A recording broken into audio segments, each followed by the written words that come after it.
panganan saanane karo ngombe sacukupe. Arep apa?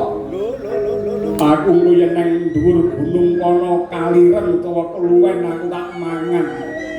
Yen nganti nek pucuk gunung kae mangan, mongko kecapku krungu karo wong desa lapor karo para prajurit Mandura, tanggurna doyak dicekel munggah pucuk gunung kabeh. Ora entuk mangan.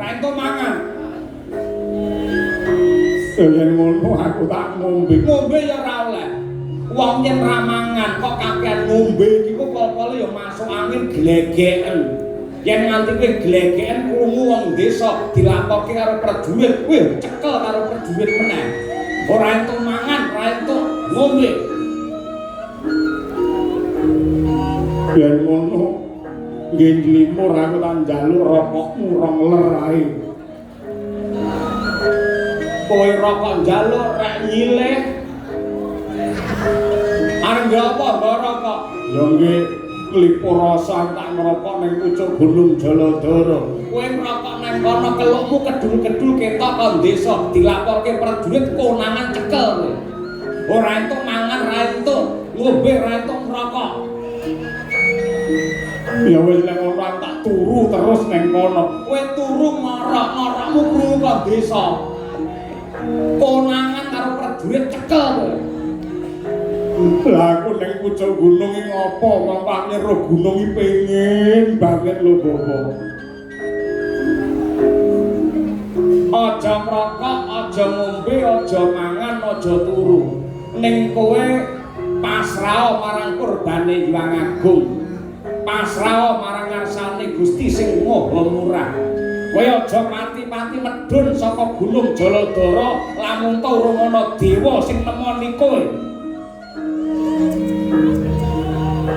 Aku tak nyuwun pamit ya Bapak.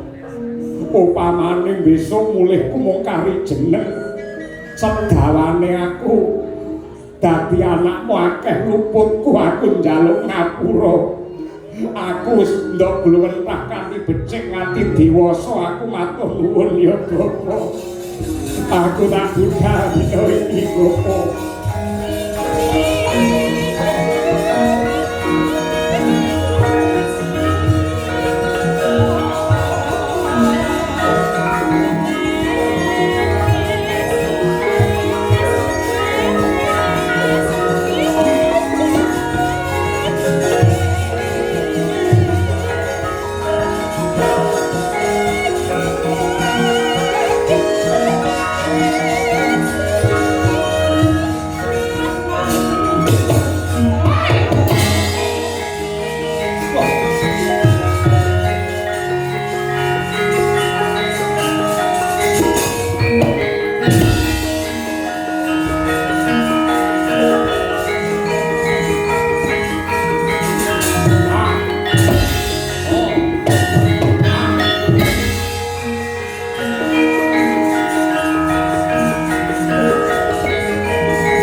Indriyaksasara maruta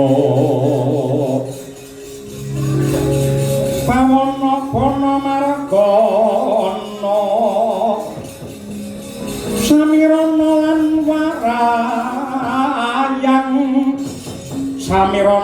warayang panca bayu wisikan wisikan gulingan limo